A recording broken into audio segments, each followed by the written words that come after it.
Oi, gente, tudo bom por aí? Por aqui está tudo ótimo, porque está no ar agora, neste exato momento, o primeiro episódio do Tatuagem. Pra quem não sabe, pra quem caiu de balão aqui e não tá entendendo nada do que é o Tatuagem, ele é um projeto que foi aprovado pela Lei Complementar número 195, conhecida como a Lei Paulo Gustavo. Juntamente a isso, a gente tem a aprovação do governo federal, além do mais, a nossa prefeitura de Rio Grande da Serra. Para começar esse primeiro episódio, a gente vai pegar mais leve nos nossos assuntos de tatuagem. Vou começar aqui me apresentando antes de qualquer coisa. Meu nome é Caroline Dantas, mas eu prefiro que me chamem só de Carol mesmo, então meu nome é Carol. Eu sou arte educadora e tatuadora em Rio Grande da Serra. Trabalho com tatuagem desde 2020, eu comecei no meio da pandemia, porque... Por que não é mesmo? Comecei no meio da pandemia, tinha acabado de fazer 18 anos, sempre fui de desenho, sempre fui das artes e pensei, essa deve ser a área mais legal que eu posso conseguir trabalhar.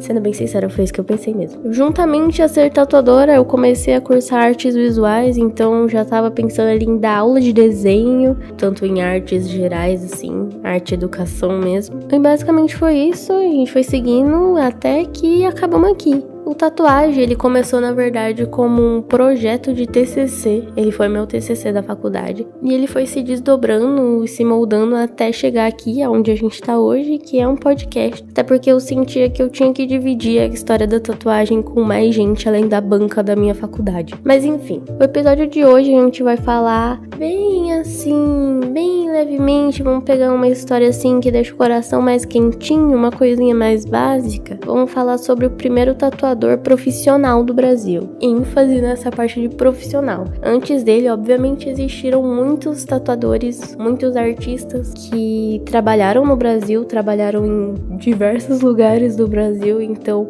ênfase nessa parte de ele era um tatuador profissional, ele era um tatuador que tinha um estúdio, porque antes dele existiam sim tatuadores, mas não que tivessem uma loja, que tivessem um maquinário apropriado, e essa parte é bem importante, porque eu não sei se vocês sabem, mas antes a tatuagem ela podia ser feita com navalha, agulha de costura, caco de vidro, enfim, as mais diversas coisas pontiagudas que pudesse deixar uma marca na pele. De pigmento eu não preciso nem falar que a gente não tinha uma marca de tinta de tatuagem no mercado em 1800 e bolinha. Recapitulando, a história de hoje vai ser sobre o primeiro tatuador profissional do Brasil. Então vamos começar mais leve, né? Vamos se conhecer melhor, não vamos ir já para um assunto mais polêmico, alguma coisa mais extensa. Vamos deixar isso pro decorrer da nossa jornada e é isso. Espero que vocês gostem desse primeiro episódio e vamos de historinha. Nossa jornada pela história da tatuagem não poderia começar de outro jeito, senão falando de quem dissemina essa forma de arte, ou seja, os tatuadores. E não podemos falar dos tatuadores sem citar o Tatu Luke, conhecido por ser o primeiro a ter seu estúdio de tatuagem no Brasil.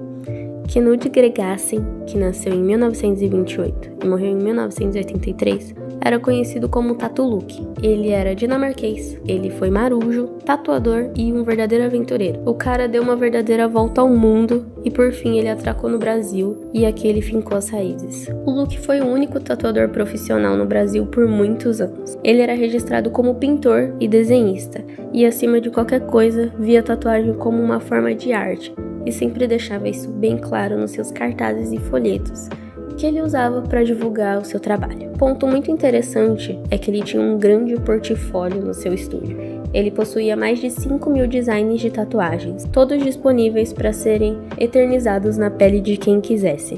Como eu tinha dito antes, no início, o Luke não era brasileiro, ele era dinamarquês. Então a nossa história começa na Dinamarca, quando ele começou a tatuar com o próprio pai, que não tinha muita paciência para ensinar, o que fez com que o Luke fosse procurar um outro professor. Foi assim que ele conheceu o tatuador alemão Christian Arlich. E durante o início da carreira dele, ele percorreu a Bélgica, a Holanda, a França, a Itália e a Espanha. Todos esses lugares de a pé. Até que ele conseguiu juntar um dinheiro e comprar uma caminhonete. Essa caminhonete foi a casa dele e o estúdio dele por alguns anos. E foi assim que ele continuou percorrendo a Europa. Até que então ele resolveu ir para o continente africano. Ele tatuou na Argélia, no Marrocos e em Camarões. Em 1957, o Luke resolveu deixar Camarões e ir para as Ilhas Canárias. Lá, ele tatuou diversos marinheiros, atuando sempre nessa região portuária, e foi assim que ele ficou conhecido como Marujo. Fez escala em Buenos Aires, mas sem passar no Brasil, e então voltou para Londres. Ou seja, ele voltou para a Europa e então resolveu aprender mais técnicas de tatuagem. Em Londres, ele conheceu o George Birch, que não só era tatuador, mas era um grande pesquisador da área de estética. O George ensinou o Luke a fazer sobrancelhas, colorir lábios e pintar maçãs do rosto, o que torna o Luke não só um tatuador, mas também um profissional de micropigmentação. E assim seguiu o Luke viajando juntamente a outros marinheiros, até que então ele voltou uma última vez para as Ilhas Canárias, e depois ele seguiu para Montevidéu, no Uruguai. De lá, ele foi para a Argentina,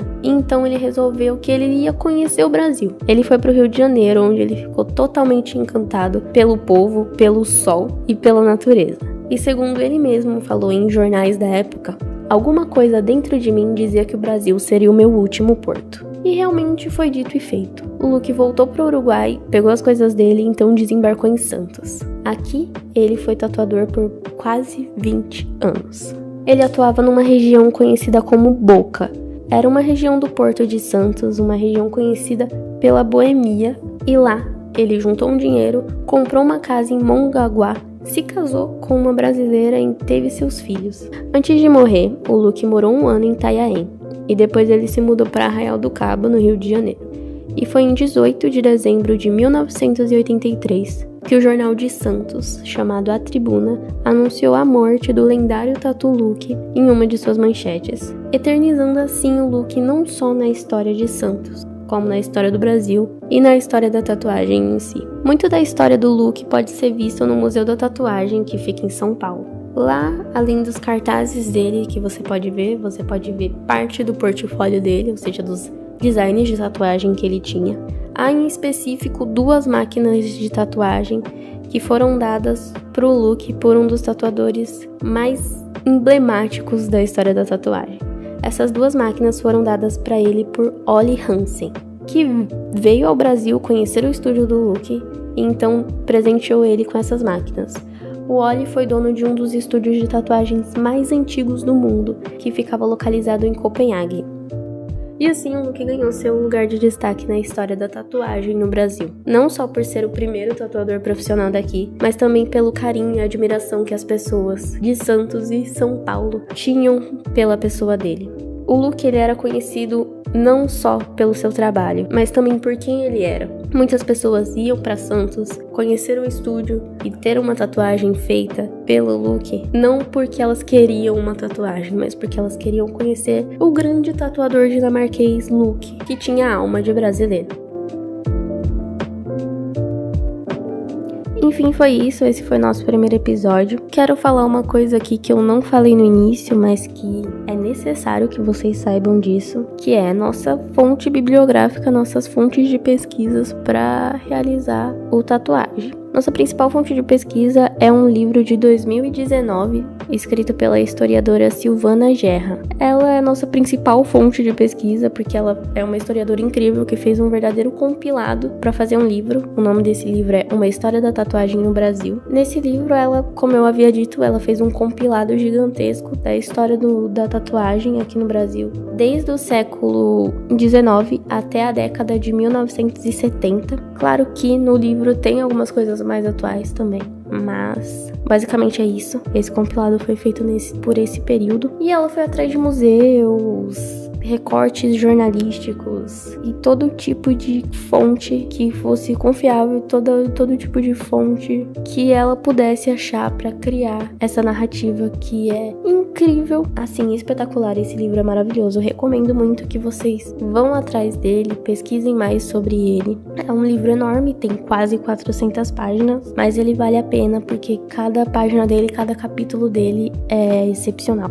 Então basicamente é isso, mas para vocês saberem mesmo que nossas fontes não são fontes da juventude, não são vozes da minha cabeça. Não estou aqui falando qualquer coisa, estou pesquisando, houve muita pesquisa para fazer a tatuagem, inclusive existem outros episódios que tiveram mais fontes de pesquisa, não só esse livro, mas esse episódio em específico foi baseado somente nesse livro. Mas é claro que nos outros episódios as outras fontes serão citadas. É isso, esse foi o nosso primeiro episódio e espero que vocês tenham gostado. Ele foi bem curtinho, mas eu acho que deixa aquele gostinho de quero mais, que a gente gosta, né? Então, espero eu que vocês tenham gostado. Eu espero que vocês acompanhem a gente nos próximos episódios que vem por aí. Acompanhe a gente nas redes sociais, no Instagram, Tatuagem Podcast. E é claro que você pode ouvir não só por aqui, seja onde você está ouvindo, qual plataforma. Nós estaremos no Nós estaremos no podcast.